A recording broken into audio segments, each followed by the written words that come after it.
Fun one, hey guys. Tonight we wander into the dark, flower-dusted streets of a medieval town long before sunrise, where bakers are already awake, while nearly everyone else remains buried beneath wool blankets, dreaming about not paying taxes to feudal lords.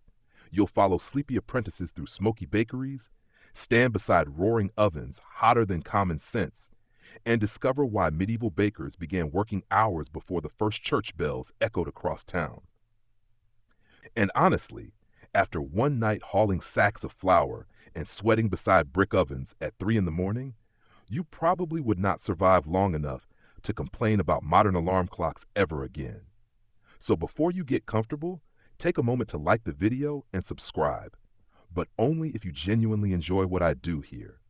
And while you settle in tonight, tell me your local time and where you're listening from. I always love seeing how far these quiet little journeys travel across the world.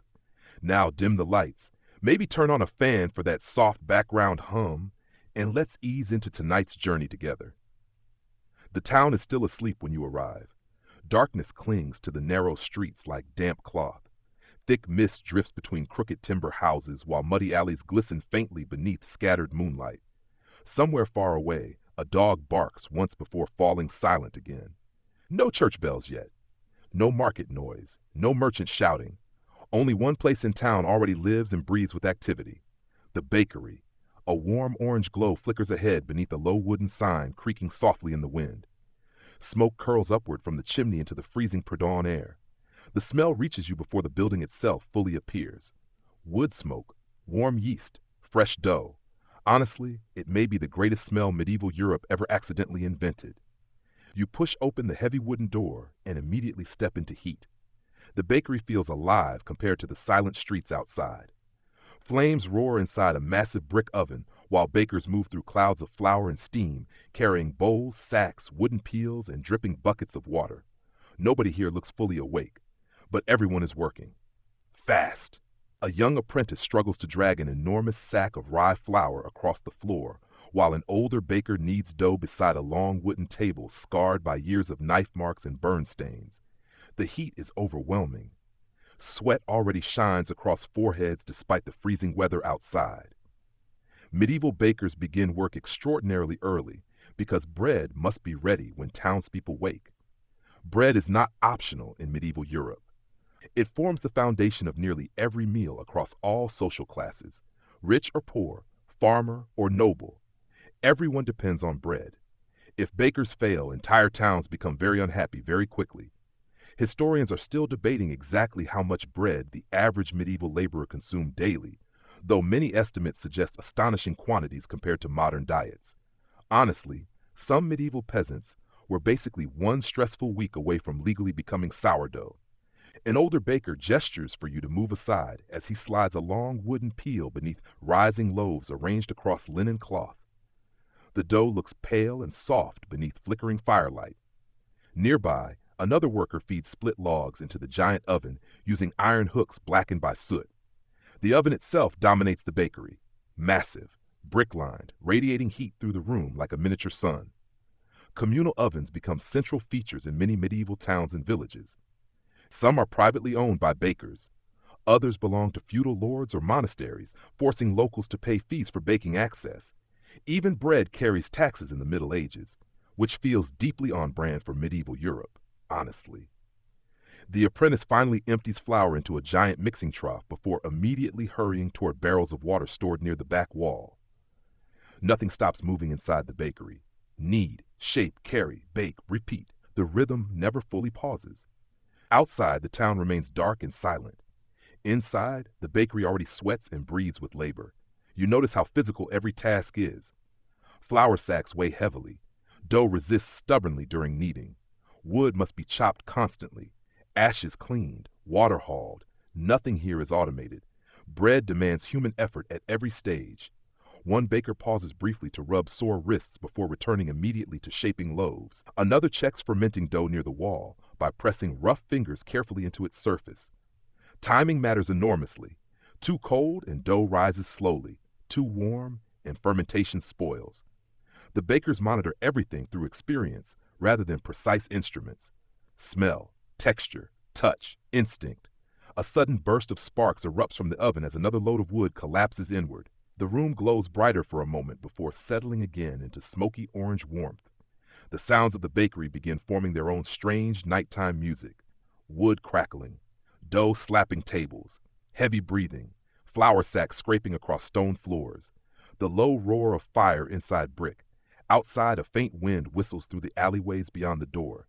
Inside, dawn still feels far away. One older baker explains quietly that work begins hours before sunrise because ovens take enormous amounts of time to heat properly. Dough must rise gradually. Multiple batches require careful scheduling throughout the morning. The town may wake at dawn, but the bakers live ahead of time itself. You step briefly outside again, carrying a basket of shaped loaves beside one of the apprentices. The cold night air hits immediately. Mist still blankets the streets. Most windows remain dark. The entire town sleeps peacefully, while behind the bakery walls, exhausted workers race quietly against the coming sunrise. Far above the rooftops, faint pale light finally begins touching the eastern horizon. Morning approaches, and in the smoky warmth of the medieval bakery, the first loaves of the day are almost ready. Fun 2. The first pale traces of dawn still hide below the horizon when you step back into the bakery. Outside, the medieval town remains dark and silent beneath drifting mist. But inside these thick wooden walls, time moves differently. Faster, hotter, covered in flour. The warmth hits you immediately again. Dense oven heat mixed with the smell of fermenting dough, smoke, damp wood, and yeast bubbling quietly inside clay bowls near the back wall.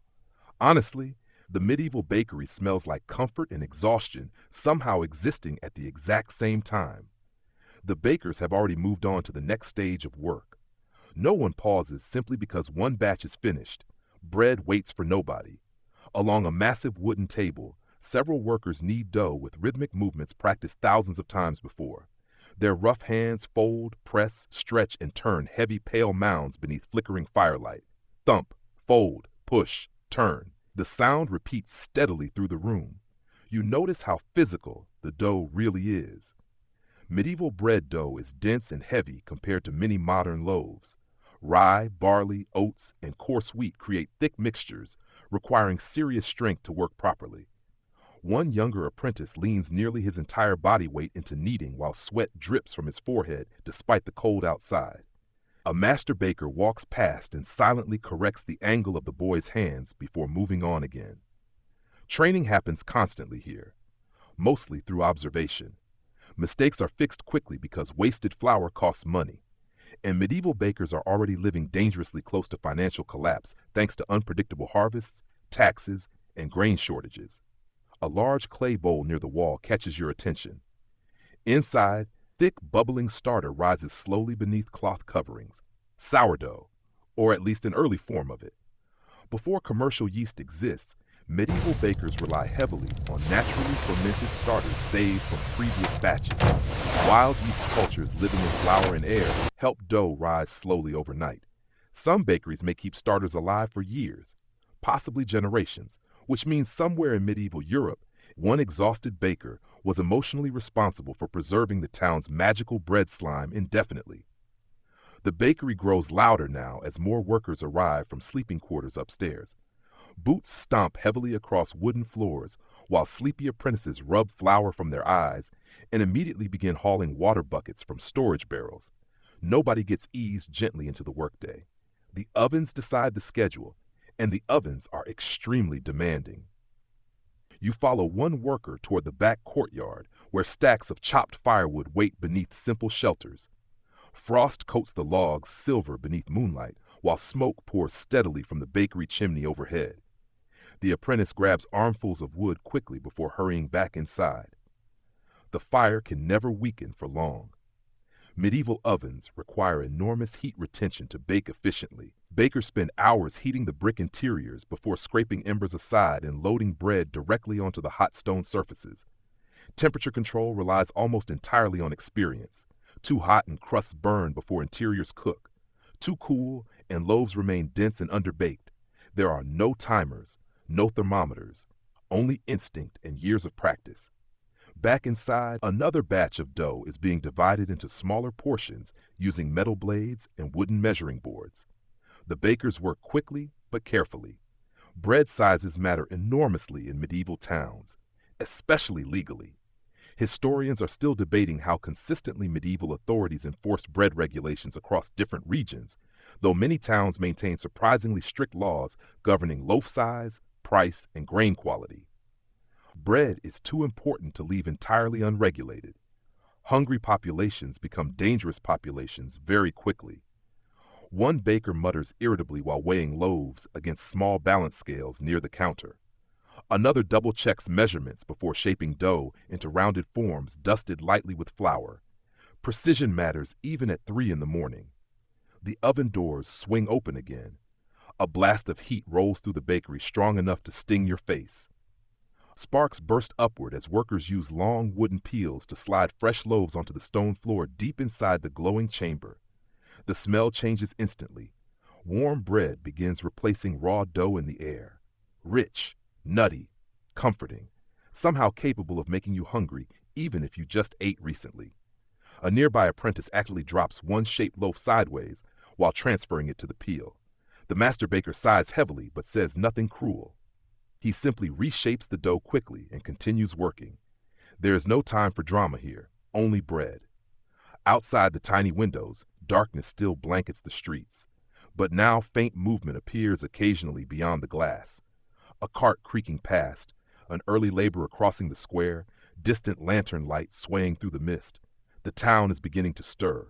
Soon customers will arrive wanting fresh loaves before work begins. And medieval mornings start early for nearly everyone. You move beside a side table where smaller specialty breads are being prepared using herbs, onions, or slightly finer flour reserved for wealthier customers. Bread itself reflects medieval social class clearly. The poor eat darker coarse loaves made from rye or mixed grains. The wealthy prefer lighter wheat bread sifted more carefully. Even carbohydrates become status symbols eventually. One older baker quietly explains that grain shortages can force dangerous substitutions during difficult years. Peas, chestnuts, acorns, even ground bark in extreme famine conditions. Suddenly, modern grocery stores feel wildly luxurious. The oven crackles again. Loaves rise slowly inside the heat. Workers move constantly through smoke and flour clouds while dawn inches closer outside.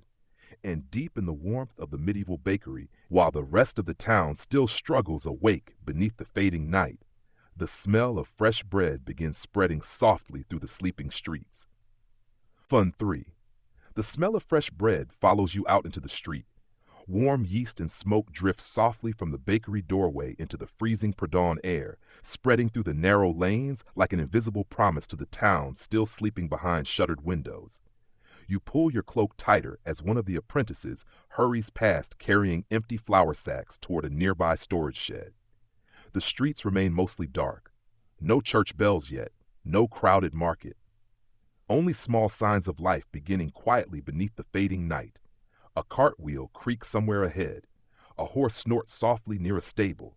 Farther down the lane, another chimney finally begins releasing pale smoke into the sky. The town is waking slowly, but the bakers have already been working for hours. Honestly, medieval bakers probably experience sunrise the same way modern office workers experience emails marked urgent. You follow the apprentice through winding alleyways slick with mud and scattered straw. Timber-framed houses lean crookedly over the narrow street, their upper floors nearly touching above your head. Everything feels damp. Cold mist clings to the wood beams while gutters drip slowly from yesterday's rain. Somewhere nearby, a drunk man snores loudly behind a tavern wall. The apprentice barely notices any of it. He is too tired and too busy. The flour sacks bounce against his shoulders as he moves quickly toward a grain store tucked beside the market square. Medieval towns depend heavily on constant grain movement. Flour arrives from mills outside the walls, often transported by farmers, laborers, or merchant wagons before dawn. Bakers cannot simply order more when supplies run low. If grain deliveries fail, problems spread fast. Bread shortages cause panic frighteningly quickly in medieval society. Historians are still debating how frequently urban bread shortages triggered unrest or riots across different regions of medieval Europe, though surviving records suggest hungry crowds become politically energetic with remarkable speed. Apparently, humans have always been only a few missed meals away from extremely strong opinions. The apprentice pushes open a heavy storage door and disappears inside. You follow him into a dim warehouse filled with stacked grain sacks, reaching almost to the ceiling beams above. The smell here changes immediately. Dry wheat, dust, old wood, mouse droppings. Medieval food storage feels considerably less sterile than modern supermarkets. Several laborers already work by lantern light weighing sacks and preparing morning deliveries for bakeries across town. Their breath fogs faintly in the cold air, while chalk markings are scratched onto wooden tally boards beside the door. Everything moves quietly. No shouting, no frantic energy, just sleepy efficiency. One older worker loads sacks onto a handcart while muttering about damp weather ruining grain quality this season. Another checks flour texture between rough fingers before tying sacks closed again with rope. Grain quality matters enormously. Poor flour produces poor bread. And bad bread damages a baker's reputation quickly. You step back outside as the apprentice begins dragging fresh flour toward the bakery once more. The cart wheels rattle loudly over uneven stones, echoing through the silent streets. Now more movement appears around the town. A woman carrying water buckets crosses an alley nearby. Two monks pass quietly beneath hooded cloaks on their way toward morning prayers. A butcher's assistant sweeps blood-stained straw from yesterday's stall into the gutter. The medieval day always begins earlier than you expect, especially for workers. The apprentice pauses briefly beside a public fountain where thin ice has formed around the edges overnight. He splashes cold water across his face and immediately regrets every life decision leading to this exact moment. Honestly, medieval apprentices probably invented exhaustion centuries before coffee existed to solve it. The road back toward the bakery climbs gently uphill through the market square. Empty stalls sit silent beneath cloth coverings, while crows hop between puddles searching for scraps. Soon this place will fill completely. Fishmongers, butchers, farmers, merchants, children running through crowds. But right now, before sunrise fully arrives, the square belongs only to workers preparing for the day ahead. You notice another bakery farther down the square finally opening its shutters. Warm firelight spills into the street while a baker shakes flour from his apron near the doorway. Competition never sleeps long in medieval towns. Bread customers expect freshness, and they remember disappointments. A faint sound suddenly drifts across the rooftops. Church bells, soft at first, then clearer. The first morning bells echo through the misty streets while workers instinctively quicken their pace around you. The town officially awakens. Doors creak open. Lanterns appear in windows. Voices rise gradually beneath the growing light. And from nearly every corner of the market district, the smell of fresh bread now spreads through the cold air. You return with the apprentice to the bakery where chaos already intensifies inside. New dough batches rise near the ovens. Fresh loaves cool along wooden racks. Customers begin forming small, sleepy lines near the counter, despite the early hour. The heat inside feels even stronger now compared to the freezing streets outside. Workers rush constantly between fire, flour, water, and bread. One baker shouts for more wood. Another checks crust color beneath oven light. An apprentice nearly collides with you carrying a tray of steaming rye loaves toward the front room. The bakery has become the beating heart of the waking town.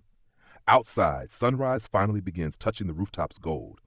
Inside, the bakers continue racing ahead of time itself, feeding an entire medieval town one hot loaf at a time. Fun 4. The church bells continue echoing across the town as the sky slowly brightens above the rooftops. Morning mist drifts through the market square, while more shutters creak open along the narrow streets.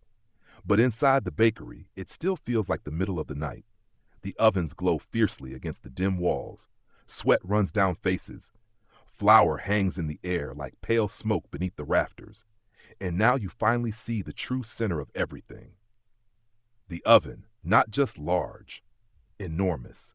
A giant brick chamber dominating nearly half the bakery itself. Honestly, medieval bakers spent so much of their lives staring into blazing furnaces that they probably saw bread-shaped fire demons in their sleep.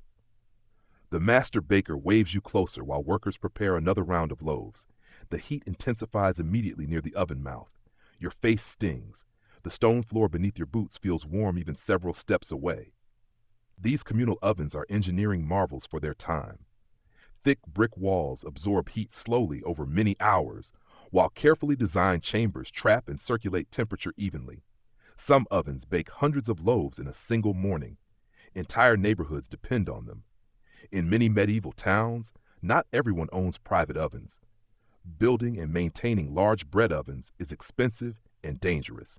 Fires spread easily through crowded timber settlements, so regulations often restrict baking in residential homes. Instead, communal baking becomes part of daily life. Families may bring prepared dough to public ovens.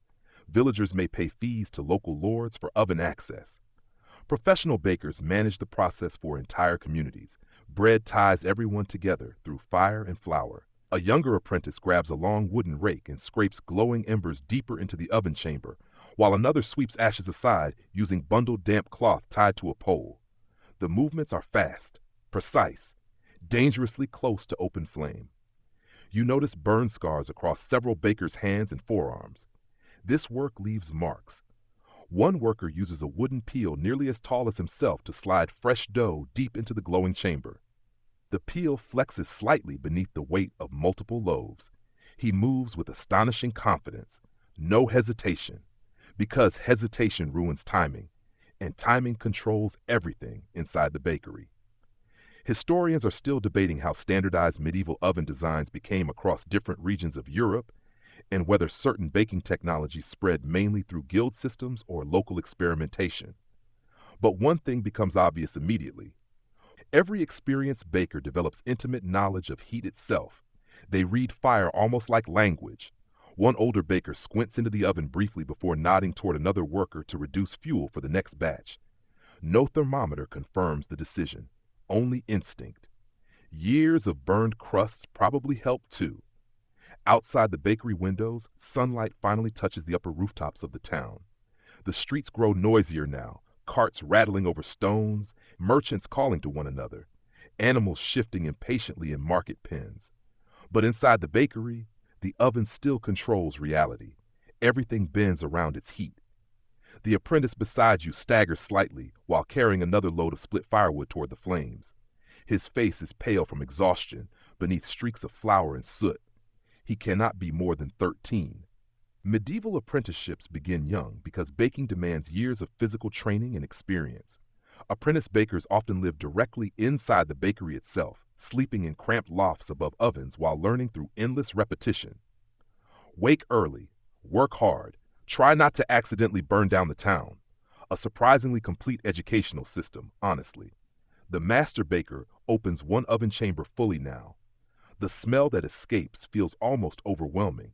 Fresh bread, dark crusts, roasted grain, warm steam rolling outward into the bakery. For one brief moment, every worker nearby instinctively pauses to inhale. Even exhaustion steps aside briefly for fresh bread. Rows of finished loaves sit glowing golden brown inside the chamber, while crusts crack softly as steam escapes from within. One by one, the loaves are pulled free using long peels and transferred quickly onto cooling racks beside the walls. The rhythm fascinates you. Load, bake, rotate, remove, refuel, repeat. The ovens never truly rest. One section bakes coarse rye bread for laborers. Another handles lighter wheat loaves for wealthier customers. Small pastries and flatbreads fill remaining spaces along the hotter edges. Nothing inside the oven goes unused. Fuel costs too much for wastefulness. A woman enters carrying covered dough bowls balanced carefully against her hip. She exchanges quiet words with the baker before placing the bowls near the wall. Communal baking. Her family prepared the dough at home, but the bakery provides the heat. The arrangement feels strangely cooperative despite the hard conditions surrounding medieval life. The fire roars again as fresh wood collapses inward. Sparks burst upward into the chimney. Sweat drips from exhausted faces. Outside, the town grows fully awake now. Inside, the bakery has already lived an entire workday before sunrise even properly arrived. You step closer to one of the cooling racks where rows of fresh loaves rest beneath linen cloths. Their crusts crackle softly as they cool. The smell is extraordinary, simple, ancient, human. You realize then why bread matters so deeply in medieval society, not merely because it feeds people, but because every loaf carries labor from dozens of invisible hands: farmers, millers, woodcutters, carters, apprentices. Bakers awake long before dawn bells. Entire communities working together so ordinary people can begin another day with warm bread still steaming in their hands. And in the blazing heart of the medieval bakery, beside the roaring ovens feeding an entire waking town, the endless rhythm of fire and dough continues long after sunrise has already filled the streets outside. Fun 5. The bakery walls sweat with heat now that full morning has arrived outside.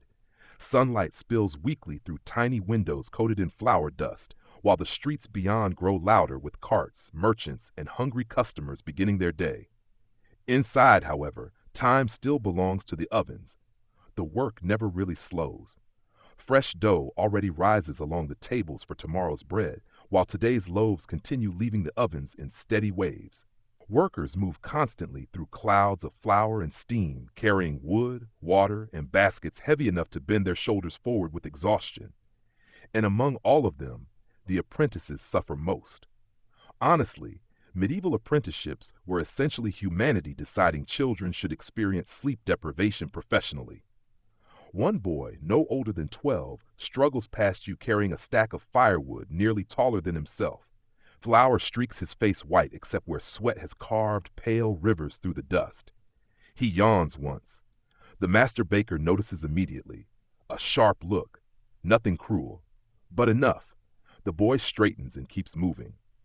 Apprentices in medieval bakeries often live directly under the authority of master bakers for years. They sleep in cramped lofts above workshops, wake before dawn, perform endless physical labor, and slowly absorb the trade through repetition rather than formal instruction. There are no relaxing orientation seminars here, only bread. You climb a narrow wooden staircase toward the sleeping loft above the bakery floor. Heat rises thickly through gaps in the boards beneath your feet, while the smell of smoke and yeast grows even stronger upstairs.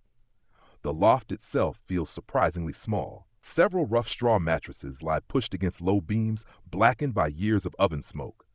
Wool blankets hang drying from ropes overhead beside patched clothing and worn leather boots. This is where the apprentices sleep, or rather, briefly collapse between shifts. One exhausted boy sits on a mattress, rubbing flour from sore eyes while trying unsuccessfully to repair a torn sandal strap. His hands shake slightly from fatigue. Below, someone shouts for more water. The boy sighs softly and stands again immediately. Rest over. Historians are still debating how harsh daily conditions truly were for medieval apprentices across different trades and regions, though bakery work was almost certainly among the more exhausting occupations. Extreme heat, heavy lifting, minimal sleep, dangerous equipment, and all before adulthood. The boy descends the stairs again, carrying empty buckets, while another apprentice crawls reluctantly from beneath a blanket after only a few hours of sleep. The bakery controls their lives completely. You follow them downstairs where the work rhythm continues uninterrupted. Thump of dough, roar of fire, scraping peels. The sounds have become strangely hypnotic now. One apprentice carefully sweeps flour from the floor using bundled reeds, while another cleans ash from beside the ovens into heavy iron buckets. Nothing glamorous happens here. Most of baking is cleaning, hauling, chopping, carrying, and enduring heat. The romantic smell of fresh bread comes attached to astonishing amounts of physical exhaustion. A younger apprentice, near the mixing trough, accidentally spills part of a flour sack while trying to lift it too quickly. Pale dust bursts across the floor like smoke. Everyone freezes briefly. Flour is expensive. The master baker walks over slowly. The boy braces for anger. Instead, the older man kneels silently and begins helping gather what can still be saved. No lecture, no shouting, just tired practicality. Waste hurts everyone. The moment passes quietly back into labor. You notice how apprenticeship shapes more than technical skill here. Young workers learn endurance itself. How to pace effort. How to move efficiently in crowded spaces. How to survive endless repetition without collapsing emotionally beside a barrel of rye flour. Useful life skills, honestly. Near the ovens, another apprentice rotates loaves using a long iron hook while sweat pours down his neck beneath the heat. The firelight flickers across soot-covered walls, while the crusts darken beautifully inside the chamber. The bakery feels alive in an almost biological way. Breathing heat, consuming wood, producing bread endlessly. One older apprentice finally earns a rare moment of satisfaction when the master baker nods approvingly at a batch of shaped loaves arranged neatly across linen cloth. Tiny victories matter here, especially for boys who have probably not slept properly since approximately childhood. Outside the windows, the market square now hums fully with activity. Merchants shout prices, horses clatter over stones. Church bells ring again somewhere beyond the rooftops. Inside, though, the apprentices remain trapped slightly outside normal time. Their day began long before everyone else's, and it will likely end later too. One exhausted boy leans briefly against the wall beside cooling racks while chewing stale bread crusts saved from yesterday's batch. Another quietly shares watered ale from a clay mug before both hurry back to work again. Medieval laborers often drink weak ale or small beer throughout the day because water quality remains unreliable in many towns. Yes, even children sometimes. History remains determined to confuse modern people whenever possible. The bakery grows hotter as the sun climbs higher outside. More customers crowd near the front counter now demanding fresh loaves before supplies run low. The apprentices move faster, carry baskets, fetch wood, sweep ash, wash bowls, lift dough. Repeat endlessly. Yet somehow beneath all the exhaustion, a strange sense of belonging exists here too. The bakery is brutal, but it is also community, shared labor, shared heat, shared survival. You watch one younger apprentice carefully shape dough exactly the way an older worker showed him earlier that morning. The movements still look awkward, but improving. Learning happens slowly, loaf by loaf, day by day. And in the roaring heat of the medieval bakery, while church bells echo across the busy waking town outside, the sleepy flour-covered apprentices continue growing into bakers long before they are ever truly allowed to become children first. Fun 6. The apprentices continue rushing through the bakery while the morning outside grows brighter and louder. Sunlight now reaches fully across the market square beyond the windows, illuminating muddy streets crowded with merchants, carts, and townspeople, beginning another long medieval day. Inside, though, the bakers still live according to fire and dough rather than sunlight. The ovens roar steadily. Fresh loaves crack softly while cooling. And then, above the noise of scraping peels and clattering bowls, the church bells begin ringing again. This time louder, slower. The dawn bells. Their deep bronze echoes roll across the rooftops of the town and drift through the bakery walls like waves. Everyone notices immediately. Not because the bells are beautiful, though they are, but because the bells confirm something important. Morning has officially arrived, and the bread must already be ready. Honestly, medieval bakers probably experienced church bells the same way modern people experience deadlines aggressively approaching through email notifications. The master baker wipes sweat from his forehead with a flour-covered sleeve before shouting new instructions across the room. Workers move faster now, as customers begin crowding near the front counter. The first major wave of buyers has arrived.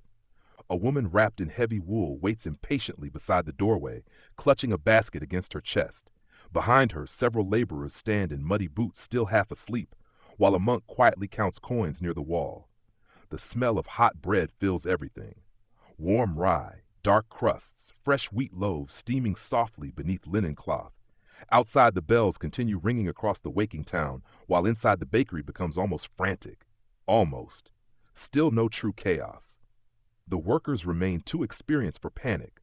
The rhythm simply accelerates. One apprentice rushes past carrying baskets stacked dangerously high with fresh loaves. Another slices open sacks of coarse flour beside the mixing trough, while older bakers shape the next batches already preparing for later in the day. Because bread production never truly ends, not while people remain hungry.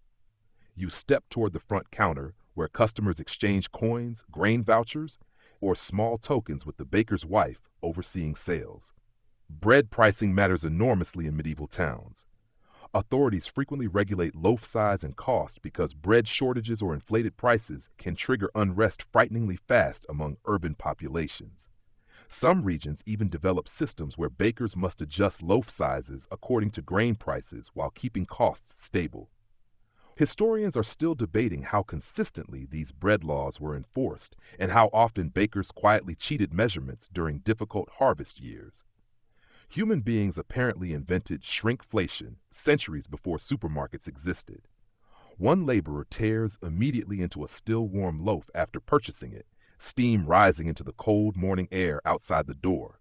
Nearby, another customer complains softly about rye quality this season, while inspecting the crust with suspicious intensity. Bread is serious business here. For many people, it represents the majority of daily calories.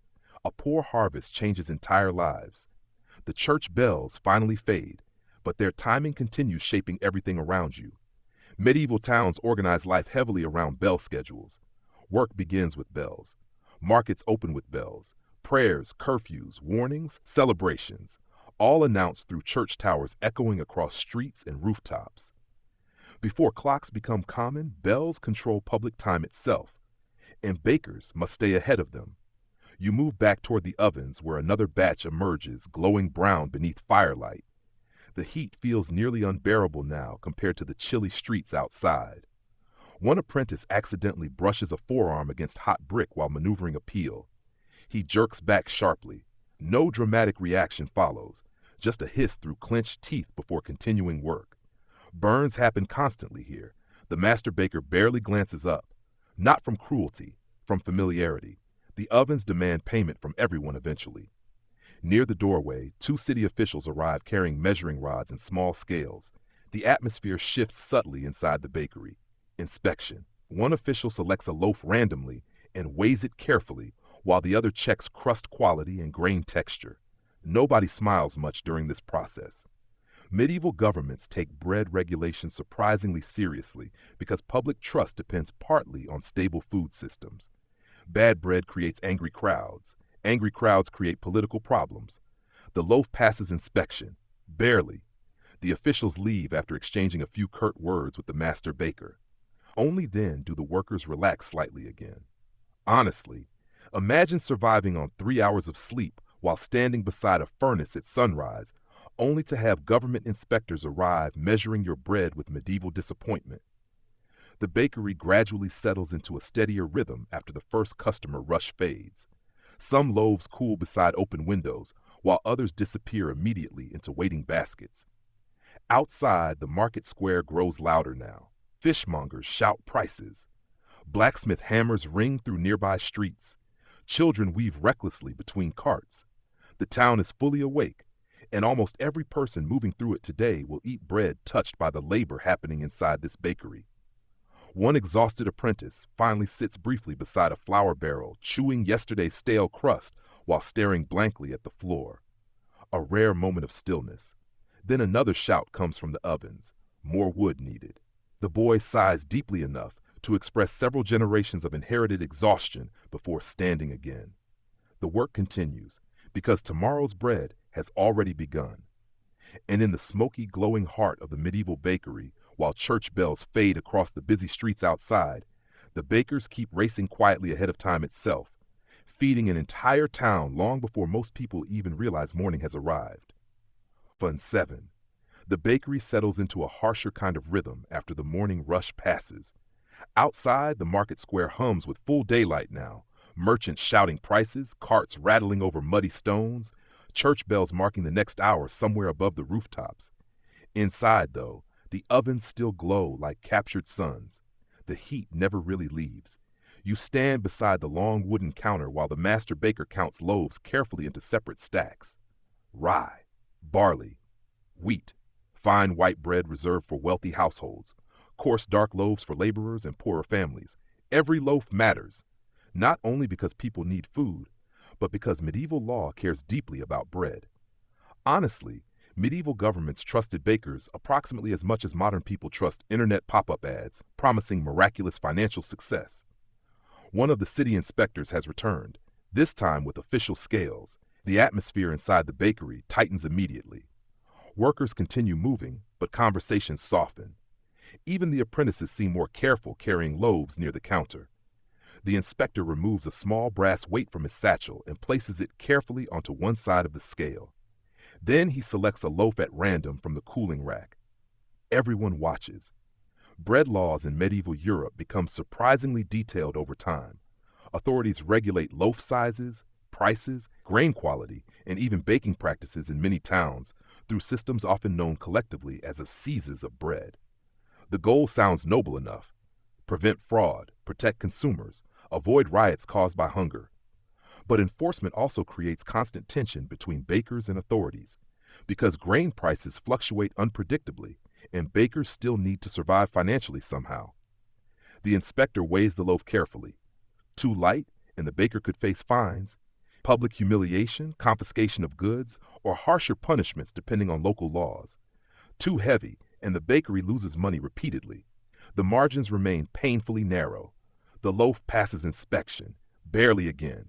The master baker exhales quietly through his nose while pretending not to care. A deeply universal human response to authority figures with measuring devices. Historians are still debating how fair many medieval bread regulations actually were in practice, and whether authorities enforced standards consistently across different classes and regions. Poor harvests complicated everything. War complicated everything. Weather complicated everything.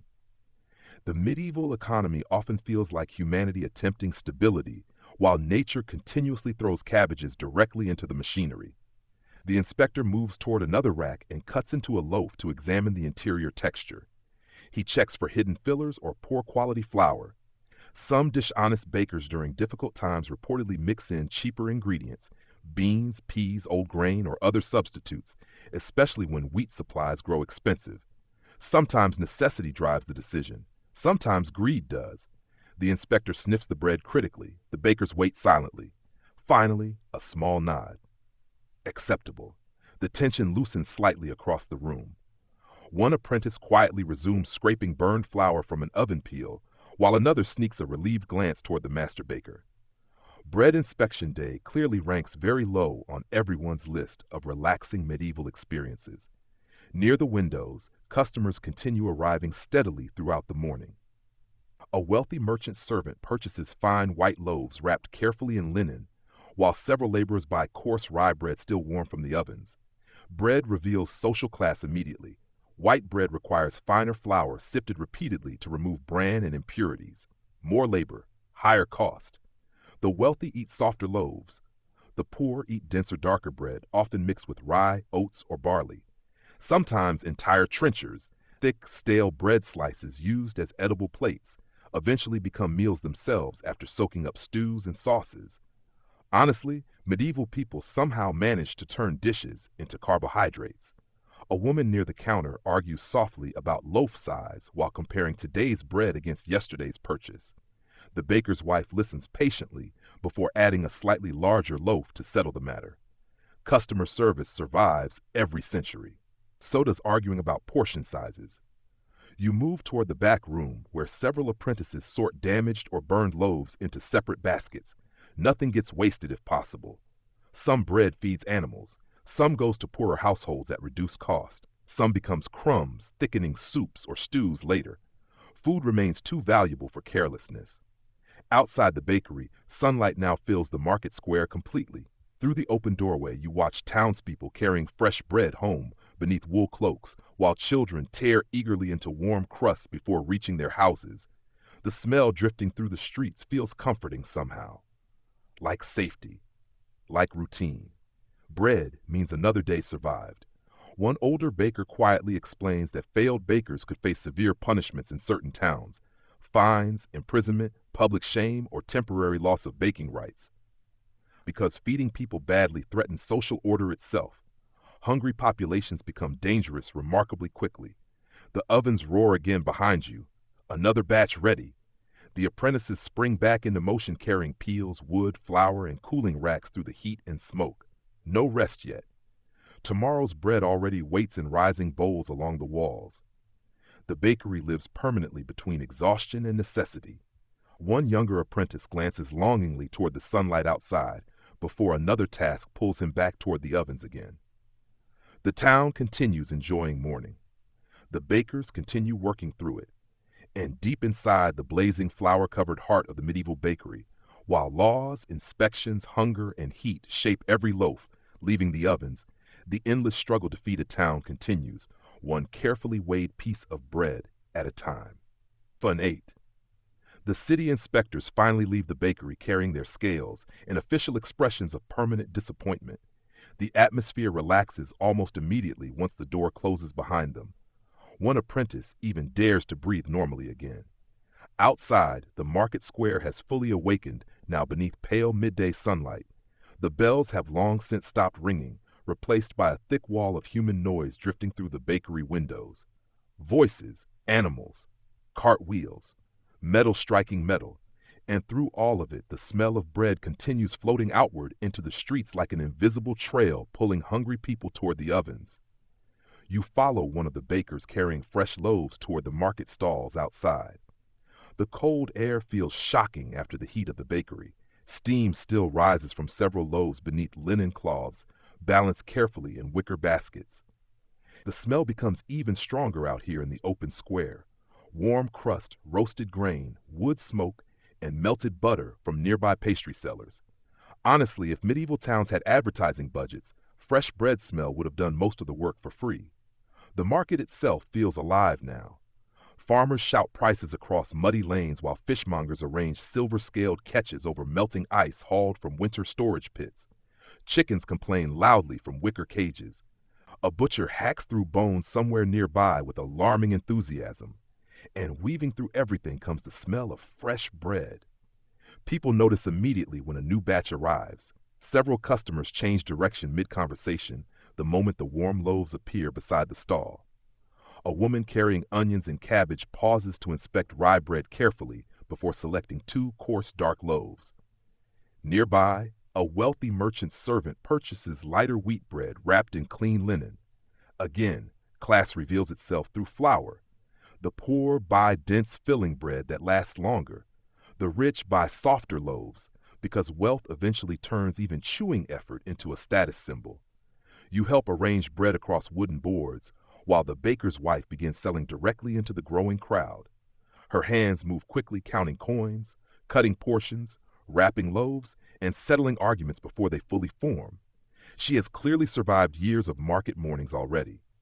One customer complains about crust thickness, another about price. A third insists last week's loaves were larger. Human beings apparently invented bakery complaints almost immediately after inventing bakeries. Historians are still debating how centralized medieval market regulation became in different regions, and whether local authorities truly controlled food quality consistently or mostly intervened during shortages and crises. But everyone agrees markets remained emotionally intense places whenever bread supplies tightened. Food security shapes public mood powerfully. A nearby pastry seller pulls honey cakes from a smaller portable oven while children hover nearby, pretending not to stare desperately at the sweet smell drifting through the square. Sugar remains expensive in most medieval regions, so honey provides much of the sweetness ordinary people experience regularly. One child receives a small pastry fragment and immediately reacts as though handed direct evidence of divine love. Fair response, honestly. The baker beside you begins slicing stale bread into chunks for customers too poor to buy full loaves. Nothing goes wasted if possible. Some people purchase only crusts. Others trade eggs, onions, or labor instead of coins. The market economy feels flexible because survival often requires flexibility. A pair of monks passes through the crowd carrying baskets already filled with bread for their monastery kitchens. Nearby, 2 laborers split a loaf immediately while sitting on the edge of a fountain beside stacked tool handles and muddy boots. The bread disappears quickly. Hard physical work burns through calories relentlessly. You notice how bread functions almost like social glue throughout the market. People gather around it, discuss it, share it, argue about it. Even casual conversation seems to happen more easily beside warm food. One older woman near the stall quietly explains that poor harvest years transform markets dramatically. Prices rise, tempers shorten, loaf sizes shrink. Rumors spread quickly through crowded streets whenever grain shipments fail. Fear travels fast in hungry towns. A sudden gust of wind sweeps through the square, carrying smoke from blacksmith forges and roasting meat from another stall farther down the lane. Above the rooftops, church bells ring faintly again, marking another passing hour. The town now feels fully alive. Children dart recklessly between carts. Dogs search gutters hopefully. Merchants shout themselves hoarse, and somewhere beneath all the noise, fresh bread still anchors the entire morning together. One apprentice arrives breathless from the bakery, carrying another basket of steaming loaves. Flour still covers his sleeves, while soot streaks one side of his face black. He looks exhausted. No one notices, because everyone else is busy surviving too. The market continues surging around you. A farmer argues over grain prices beside a miller's stall. A brewer rolls barrels carefully across the square. A fishwife loudly insults someone's bargaining skills with astonishing creativity. Medieval towns rarely feel peaceful once fully awake, but the bread stall somehow remains comforting amid the chaos. Warm, reliable, necessary. You bite into a still warm piece of rye bread, handed over by the baker almost absent-mindedly while serving customers. The crust cracks sharply. Steam escapes. The flavor feels earthy and heavy compared to modern bread, but deeply satisfying after hours inside smoky ovens and cold streets. Simple food, hard-earned food. Food carrying the labor of countless invisible hands before reaching this crowded market square. The bells ring again overhead. Another hour passing. Another batch already baking back at the ovens. And while the medieval town swirls noisily around you beneath smoke, sunlight, and shouting merchants, the smell of fresh bread continues drifting through the streets, quietly feeding nearly every life it touches. For 9, the market square hums loudly behind you now, thick with smoke, shouting merchants, and the constant movement of hungry townspeople beginning their day. Fresh bread continues disappearing from the stall almost as quickly as the apprentices can carry new baskets from the bakery. But bread begins long before the ovens, long before the market, long before even the bakers wake in darkness beside their fires. You leave the crowded square following a narrow muddy lane leading toward the edge of town where wagons creak slowly through the gates beneath the watch of sleepy guards. The smell changes gradually as you walk. Less smoke, more earth, wet grain, horse sweat. Ahead, a line of carts waits outside a low stone warehouse beside the river road. Farmers unload sacks of wheat, rye, barley, and oats while laborers struggle under weights heavy enough to bow their shoulders forward. These are the people feeding the bakers. And honestly, medieval bread production involves so many exhausted workers that every loaf should probably come with a small apology attached. A miller stands near the doorway, arguing with a farmer over moisture damage in one sack of rye. Both men gesture aggressively toward the grain, while another laborer quietly continues unloading carts beside them. The work cannot stop simply because someone is being dramatically correct. Grain movement keeps the entire town alive. Without constant deliveries, the ovens fall silent frighteningly fast. You step inside the warehouse where dust hangs thick in pale sunlight filtering through narrow windows. The air smells dry and heavy, grain husks, damp burlap, old wood, and mice hiding somewhere behind stacked sacks. Rows of flour bags tower nearly to the ceiling beams. Laborers move constantly between them, carrying, weighing, sorting, and marking deliveries using chalk symbols on rough boards beside the walls. Everything here feels temporary. One bad harvest, one flooded road, one failed mill, and the entire system begins trembling. Historians are still debating exactly how resilient medieval grain supply systems truly were during long-term crises, especially in rapidly growing towns dependent on surrounding farmland. But one thing becomes very clear. Bread only appears simple because enormous labor networks remain mostly invisible. Outside the warehouse, you hear another cart arriving over muddy stones. More grain, more work. The mill itself stands farther downstream beside the river. You follow the road toward the steady grinding sound already humming faintly through the cold air. The building appears before the river does.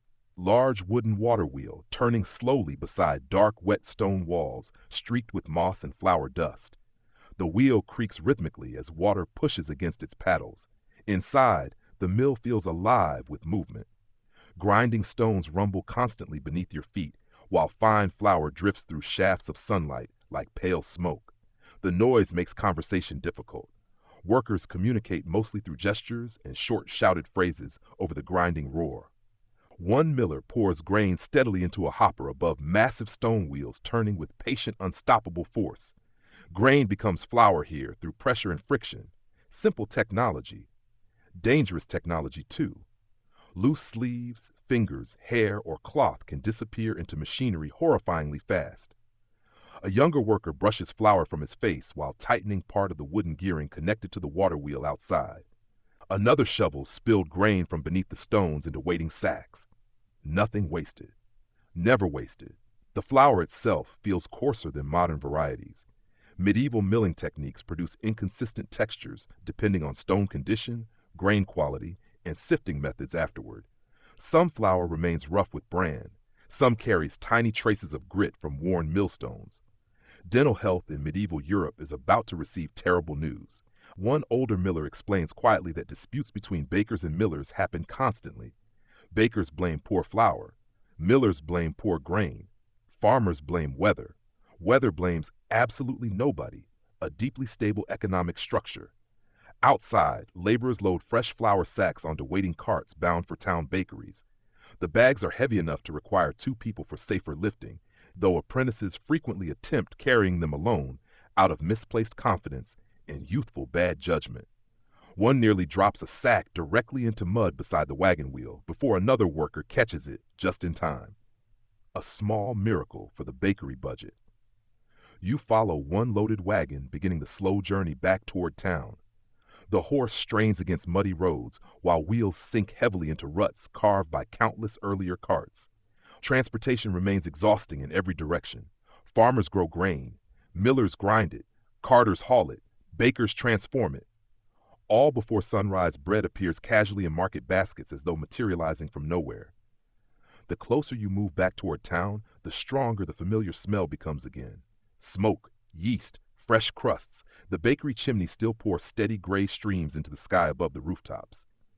Inside those buildings, apprentices continue sweating beside roaring ovens, while townspeople tear apart warm loaves without thinking much about the hundreds of hands required before that exact moment.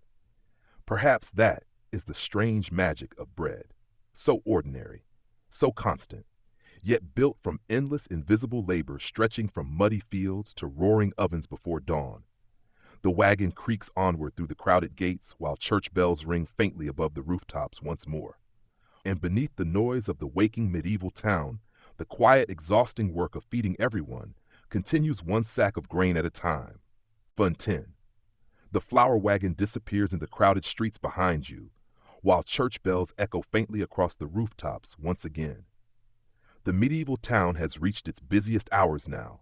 Markets overflowing with noise, smoke rising from cook fires, merchants arguing over prices, with the energy of men personally offended by arithmetic itself. Yet inside the bakery, time still circles endlessly around heat and dough. You return just as another oven batch emerges, glowing brown beneath the firelight. The bakery feels even hotter now than before. Steam clings to the ceiling beams. Flour dust coats nearly every surface white. Apprentices move through narrow spaces, carrying bowls, wood, ash buckets, and cooling racks with the exhausted precision of people functioning entirely through habit. And tonight, you stay here after the market quiets, long after most of the town goes home, because bakeries never truly sleep. Honestly, medieval bakers basically lived inside a giant warm carbohydrate factory, permanently powered by exhaustion. The afternoon slowly fades outside the tiny windows while the bakery rhythm changes once again. Morning customers disappear. The ovens cool slightly before being heated again for evening preparation. Tomorrow's bread begins tonight. Always. One apprentice kneads fresh dough beside the long wooden table, while another carefully feeds split logs into the oven chamber. Their movements have grown slower now. Fatigue settles heavily into everyone. The younger boys rub sore wrists between tasks. One quietly stretches aching shoulders while hauling water buckets from the courtyard well. Still the work continues. A master baker sits briefly near the wall, sharpening a long bread knife against stone while checking rising dough from time to time with practiced fingers. Touch tells him everything. Too cold, too wet, too stiff, too active. The dough speaks through texture long before baking begins. Historians are still debating how standardized medieval baking methods became across Europe, and whether bakers guarded techniques secretly through guild systems or shared practices more openly between workshops. But watching these workers tonight, you realize most baking knowledge probably survives through bodies rather than books, hands teaching hands. movements repeated until instinct replaces explanation. Outside, evening settles across the town. The market square quiets gradually, while tavern noise grows louder farther down the streets. Smoke thickens above rooftops as households prepare simple suppers built mostly around bread again. Of course, you climb the narrow stairs toward the loft once more, while the ovens glow softly below through cracks in the boards. The sleeping space feels warmer now from heat trapped all day beneath the roof. Several apprentices already lie collapsed on straw mattresses despite the noise downstairs. One still wears flour-covered boots. Another clutches a folded apron like a blanket. None of them will sleep long. A boy near the wall mutters something unintelligible before rolling deeper into his blanket, while below someone shouts for more water barrels. Rest comes in fragments here, never fully. You descend again into the bakery where preparations for tomorrow intensify. Fresh flour gets measured carefully. Fermentation starters checked, wood stacked beside the ovens. Everything must be ready before the pre-dawn rush begins again. The bakery feels strangely peaceful at night despite the labor. Less frantic, more intimate somehow. Only firelight illuminates the room now, casting warm orange shadows across brick walls blackened by years of smoke. The sounds soften too, dough folding quietly, fire crackling, low, tired conversation drifting between workers. One older baker shares weak ale with the apprentices while telling a story about a rival baker who once accidentally burned an entire week's flour supply after falling asleep beside the ovens. The apprentices laugh harder than the story probably deserves. Exhaustion lowers entertainment standards dramatically. Near the back wall, another worker carefully mixes tomorrow's starter using leftover fermented dough, water, and fresh flour. He stirs slowly beneath flickering firelight while steam rises softly around him. The process feels ancient, simple ingredients becoming survival itself. Flour, water, salt, fire, human effort. That combination feeds almost everyone in town daily. A gust of cold wind slips briefly through the bakery door as someone returns carrying more wood from outside. The contrast feels shocking after hours beside the ovens. Winter nights must be brutal here, yet the bakery remains warm, always warm. You notice why workers often sleep inside or near bakeries whenever possible. Heat itself becomes valuable. One exhausted apprentice finally settles beside a flour sack near the wall, rather than climbing upstairs at all. Within moments, he is asleep despite the noise, curled beside warm brick like a cat beside a fireplace. The master baker simply steps around him without comment. Everyone understands limits eventually. Outside, the town grows darker and quieter beneath the night sky. Tavern songs drift faintly through distant streets, while church bells mark another late hour. Most people sleep now, but inside the bakery, the ovens still glow softly. Tomorrow's dough still rises, wood still crackles inside brick chambers, and beneath the warm, smoky light of the medieval bakery, while the rest of the town dreams behind shuttered windows, the bakers continue living one endless night shift at a time beside the fires feeding an entire world. Fun 11. The bakery windows glow softly against the dark medieval street, while most of the town sleeps beneath heavy wool blankets and drifting chimney smoke. Somewhere outside, rain begins tapping lightly against the shutters. Inside, the ovens still breathe heat into the room like enormous living creatures. The apprentices move more slowly now. Even exhaustion has become tired. One boy dozes briefly while sitting upright beside stacked flour sacks, until another nudges him awake before he falls directly into a bucket of water. Honestly, medieval bakeries were probably one long, continuous argument between human biology and bread production. You sit near the warm brick wall while the master baker slices several loaves left from the evening batches. Thick, dark crusts crack loudly beneath the knife before soft steam escapes from inside. Bread again. Always bread. In medieval Europe, bread forms the center of nearly every meal for nearly every class, not side dish. Foundation.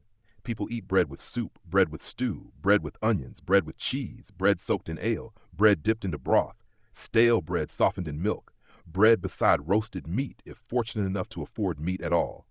Sometimes the bread is the plate itself, literally. Large stale loaves called trenchers often serve as edible dishes beneath meats and sauces, before eventually being eaten by servants, the poor, or hungry families afterward.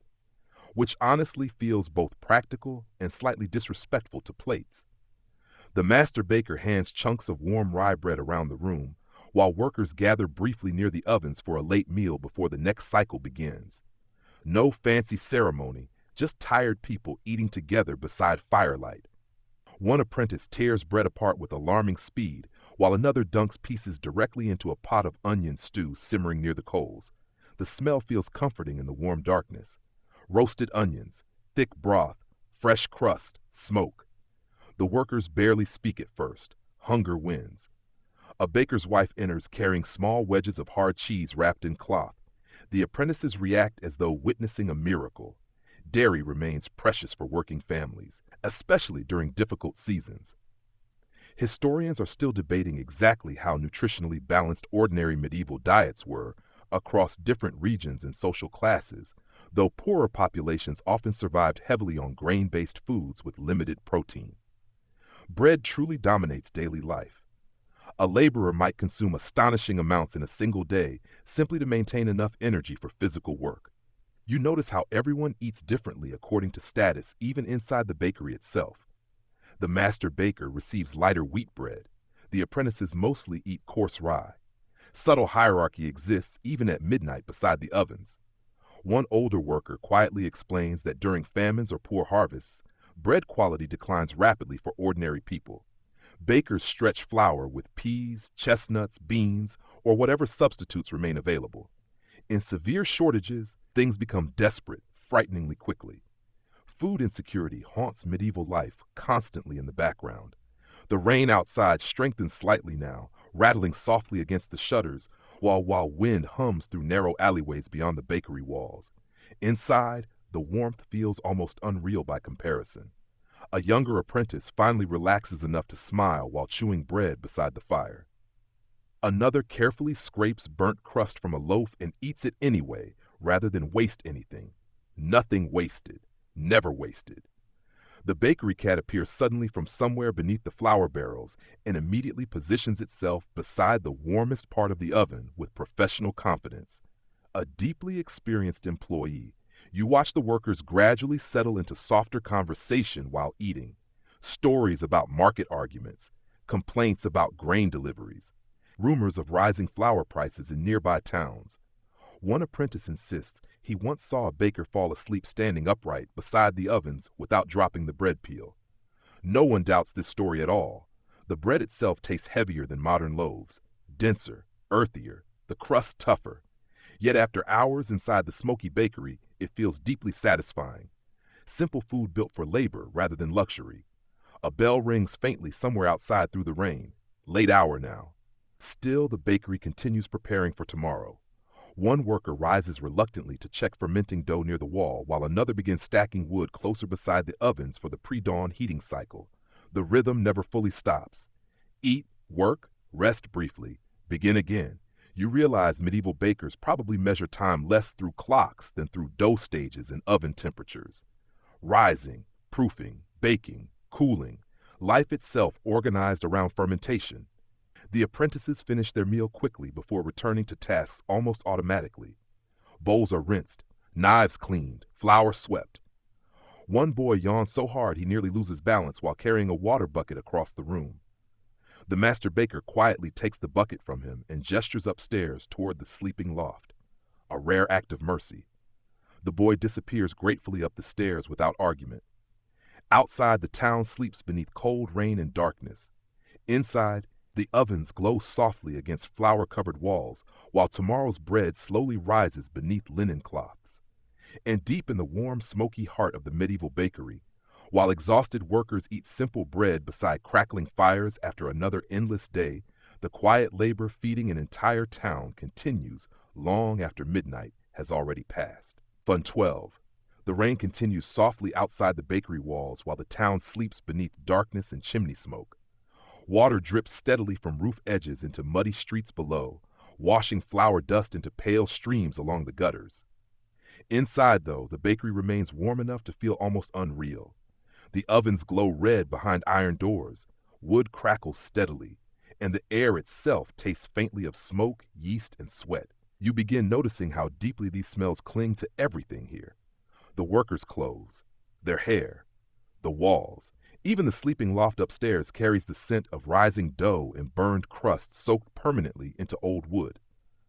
Honestly, medieval bakers probably smelled like warm bread so constantly that nearby dogs followed them out of professional respect.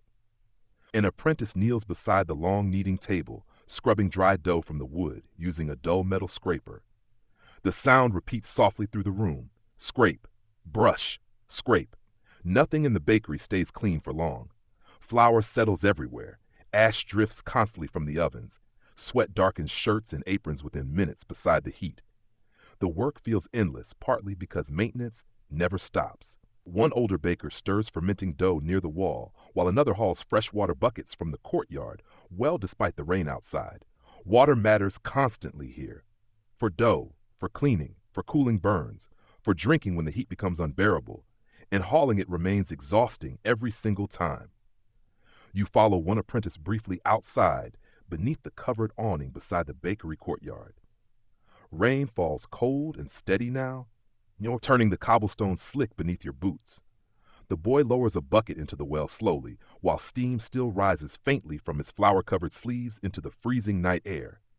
The contrast feels shocking. Outside, cold rain and darkness. Inside, roaring heat and smoke. Medieval bakers live permanently between those extremes. Back inside again, the warmth fogs your vision for a moment.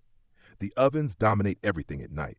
Without daylight filtering through the windows, firelight controls the room completely, warm orange shadows moving across soot-blackened beams overhead. One worker removes his apron briefly and wrings sweat from the fabric into a bucket near the wall. The labor here is intensely physical, kneading heavy dough by hand for hours, lifting flour sacks repeatedly, hauling wood, managing oven heat. The bakery transforms ordinary movement into endurance work. Historians are still debating how physically damaging long-term bakery labor became for medieval workers, though surviving records and modern comparisons suggest chronic injuries were almost certainly common. Back pain, burns, joint damage, respiratory issues from flour dust. The human body pays heavily for cheap bread. A younger apprentice coughs while sweeping loose flour from the floor into piles beside the ovens. Fine dust floats visibly through the firelight around him. The bakery air itself feels thick, warm, heavy, alive somehow. One older baker quietly massages sore wrists beside the mixing trough before returning to shaping dough again. His hands are enormous from years of repetitive labor, fingers thickened and scarred by heat and work. You realize bread carries invisible fingerprints from hundreds of exhausted motions before reaching anyone's table. Outside, the rain grows heavier. Inside the bakery, the workers barely notice anymore. The ovens demand attention constantly, regardless of weather. One apprentice carefully spreads damp cloth across rising dough bowls to prevent crust formation, while another checks stored flour for moisture damage from the humid air. Rain creates new problems. Everything affects bread eventually. Humidity, temperature, wood quality, grain condition. Nothing remains simple for long. A sudden burst of sparks erupts from the oven chamber as fresh logs collapse inward. Several workers instinctively shield their faces before returning immediately to their tasks. Nobody startles dramatically anymore. The bakery has trained caution directly into their muscles. Near the back wall, the bakery cat wakes briefly from beside the warm bricks, stares judgmentally at everyone working too loudly, then curls back into sleep without contributing further. An accurate management strategy, honestly. The apprentices begin preparing tomorrow's first dough batches now despite the late hour. Flour pours into troughs, water splashes, salt scatters across wooden surfaces. Then begins the kneading again. Push, fold, turn, push. The rhythm feels slower tonight, more tired, but still steady.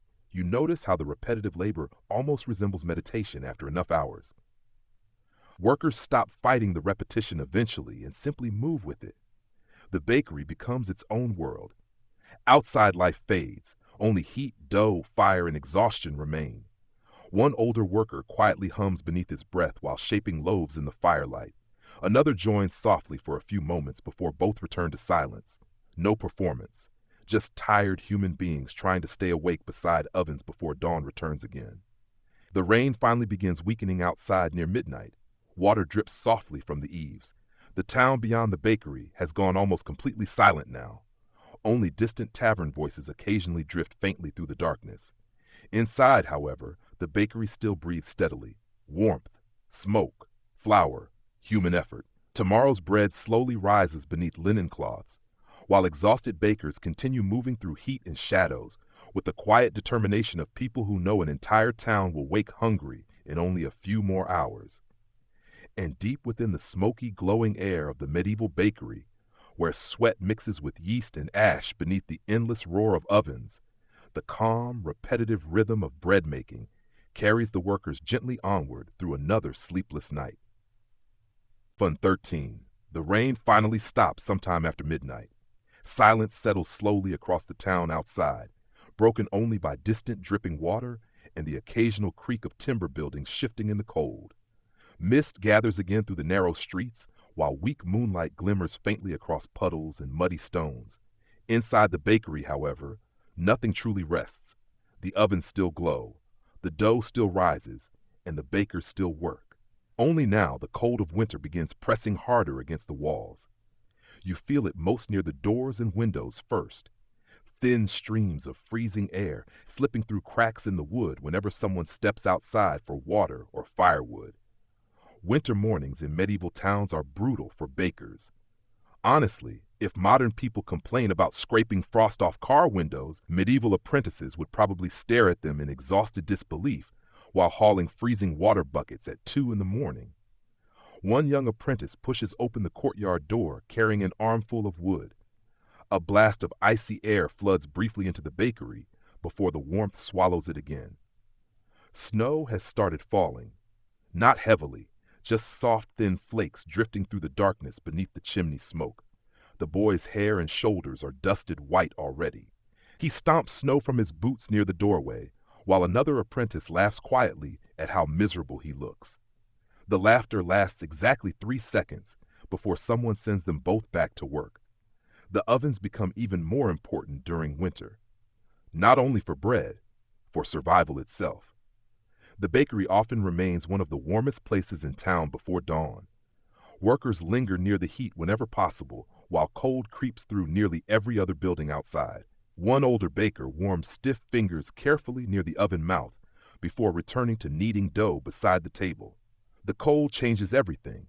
Dough rises more slowly, water chills faster, wood burns differently. Bakers must adjust constantly. Historians are still debating how significantly seasonal weather affected medieval urban food production efficiency and whether severe winters regularly disrupted bread supplies in smaller towns. But standing here tonight, you immediately understand how difficult winter baking becomes. The apprentices move faster despite exhaustion because standing still near the outer walls quickly becomes unbearable. One boy carries water buckets from the courtyard well again. This time, thin ice has formed along the rope fibers and bucket rim. The well water bites like knives against his hands. He says absolutely nothing about it.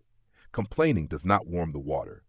Inside, steam rises heavily from dough troughs while snowflakes melt instantly on workers' sleeves whenever the doors open. The contrast between oven heat and winter cold creates constant fog along the windows. Tiny droplets run down the glass while orange firelight flickers against the darkness outside. The bakery feels almost dreamlike now. Warm island in a frozen town. One apprentice yawns so hard while carrying flour that he nearly walks directly into the oven wall. The master baker catches the sack before disaster happens and silently points the boy toward a bench beside the fire for a short rest. No speech, no anger. Even masters understand exhaustion eventually. The boy falls asleep sitting upright within moments. Honestly, medieval apprentices developed the ability to sleep anywhere with the efficiency of house cats. Near the back wall, another worker carefully checks fermenting dough by candlelight. Winter fermentation requires patience. Too much cold slows yeast activity dramatically, forcing bakers to rely heavily on oven warmth and careful timing. The dough bowls sit wrapped in cloth near heated brick walls, where temperatures remain slightly more stable. Everything about bread becomes environmental negotiation during winter.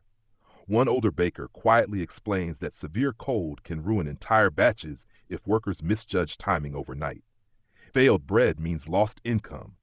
Lost income during winter can become dangerous very quickly. Nothing in medieval life feels far from risk for long. Outside, the snowfall thickens slightly. The town grows softer beneath it, quieter. Even the occasional tavern noise has faded now. Only the bakery remains brightly awake against the darkness. You step briefly toward the courtyard again beside one of the apprentices fetching wood. The cold outside hits immediately, sharp enough to sting your lungs. Snowflakes drift silently through the alley while smoke rises from chimneys across the sleeping town. Somewhere far away, faint church bells mark another late hour, muffled by the weather. The apprentice works quickly, stacking fresh wood beneath the awning before hurrying back inside. No one lingers outdoors willingly tonight. Back in the bakery, warmth closes around you once more along with the familiar smells: yeast, smoke, damp wool, sweat, and rising bread. The ovens roar louder now as more fuel gets added against the cold. Sparks rise. Heat pulses outward. The workers gather closer unconsciously while shaping loaves and tending fires. One older baker quietly shares hot onion broth between the apprentices using rough clay cups. Steam curls upward into tired faces while snow taps softly against the shutters. Simple comfort, warm liquid, firelight, human company against winter darkness. The dough finally begins rising properly near the ovens despite the cold outside. Workers shape the first pre-dawn loaves slowly beneath flickering candles, while another batch of wood crackles inside the giant brick chambers. Soon the church bells will ring again. Soon the town will wake hungry beneath fresh snow. And deep inside the warm, smoky bakery, glowing against the frozen medieval streets, the exhausted bakers continue fighting winter itself one loaf at a time before dawn ever arrives. Fun 14. The first faint gray light of morning begins creeping through the bakery windows while snow continues falling softly across the sleeping town outside. Another day approaches. Another race against the bells. Inside the bakery, the workers already move with renewed urgency despite barely having rested at all. The ovens blaze hotter now against the winter cold, while the first fresh loaves of the morning slide carefully into the glowing chambers. The apprentices look half alive. Flour clings to their hair. Their eyes burn red from smoke and exhaustion. And honestly, at this point, even the bakery cat appears emotionally concerned for them. Outside the shutters, the world remains quiet beneath snow, but not for long. The master baker wipes sweat from his forehead and glances toward the windows where pale dawn slowly brightens the glass. Timing matters now more than ever. Bread must be ready before the town fully wakes, always before the bells. One apprentice hurries toward the front doorway carrying baskets lined with cloth, while another stacks finished loaves onto cooling racks beside the ovens. Steam rises everywhere, warm bread cracking softly, wood smoke curling upward, snow melting from boots near the fire. The bakery smells wonderful and deeply exhausting at the same time. You step toward the windows and peer outside. The medieval town has transformed overnight. Snow coats the rooftops white while narrow streets glimmer faintly beneath pale dawn light. Smoke rises lazily from chimneys into the cold morning sky. A few early figures already move through the square, wrapped tightly in wool cloaks. Workers. Always workers first. The church bells have not yet rung, but the bakers remain ahead of time again. Historians are still debating exactly how much medieval urban schedules depended on seasonal daylight changes versus fixed religious bell structures, especially during winter months when darkness lasted far longer. But one thing becomes obvious immediately here. Bakers adapt before everyone else does. They must. Winter changes the town's rhythm completely. One older worker opens the oven door and a wave of heat rolls outward strong enough to fog the nearby windows instantly. Inside, rows of loaves glow golden brown beneath dancing firelight. The smell becomes overwhelming. Fresh rye, warm wheat, dark roasted crust. Even after hours inside the bakery, the scent still feels comforting. A younger apprentice carries finished loaves carefully toward the front counter, while another sweeps ashes into metal buckets beside the ovens. Nobody speaks much now. Everyone saves energy for movement. Outside, faint footsteps crunch through snow near the market square. More people waking. The town slowly begins breathing again. You notice how winter sharpens every sound. Cart wheels creak louder over frozen streets. Doors slam harder in cold air. Even church bells soon seem clearer beneath the snow-filled sky. One apprentice opens the shutters slightly near the front counter, and freezing air spills into the bakery along with pale blue dawn light. Immediately, several customers appear outside almost magically, waiting already. A laborer stamps snow from his boots while rubbing numb hands together near the doorway. Behind him, a woman carrying a basket beneath her cloak peers hopefully toward the cooling racks. The morning hunger begins again. The bells finally ring. Low, deep, rolling across the snowy rooftops like waves through the freezing air. The town officially wakes, and almost instantly the bakery surges back into motion. Customers crowd toward the warmth. Coins clink against the counter. Fresh loaves vanish into waiting baskets. Steam rises from torn crusts as people eat immediately beside the doorway. One old man closes his eyes briefly after biting into warm bread, as though experiencing spiritual enlightenment through carbohydrates. Fair enough, honestly. Outside, the market square slowly fills, despite the snow. Merchants brush frost from stalls while children chase each other through slush beneath the watch of exhausted parents. The smell of bread drifts across everything. Reliable, comforting, necessary.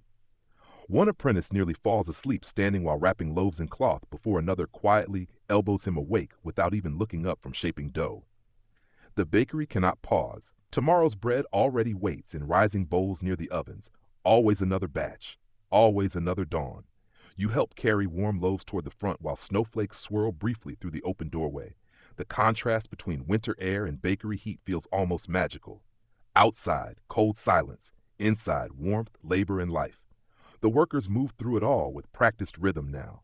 Knead, bake, carry, sell, repeat. No dramatic speeches. No grand recognition, just ordinary people keeping a medieval town fed through another freezing morning.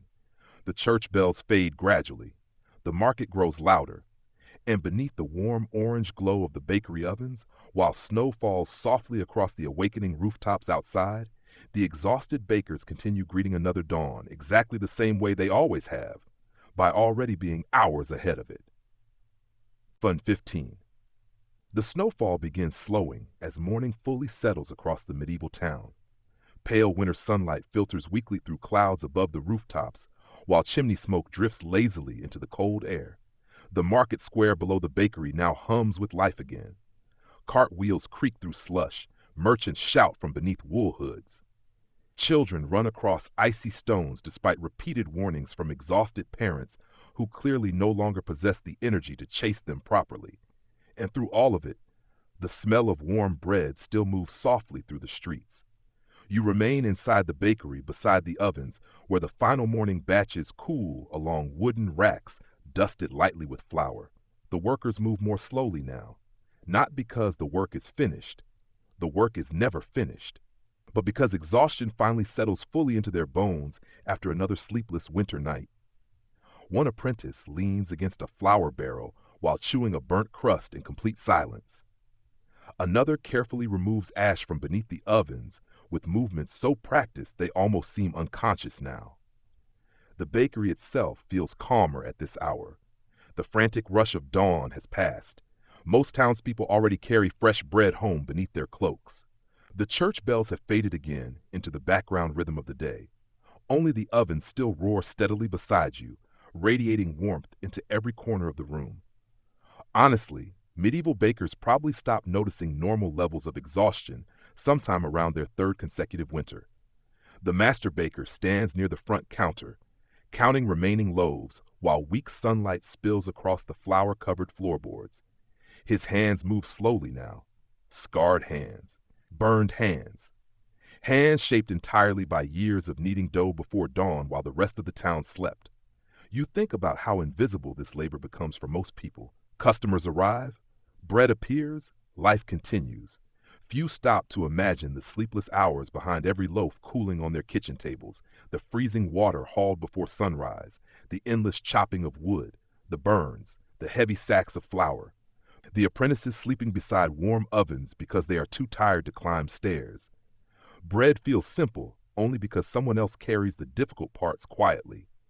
Historians are still debating how much daily medieval labor shaped long-term health and life expectancy for tradespeople like bakers, millers, and smiths, whose work demanded constant physical strain.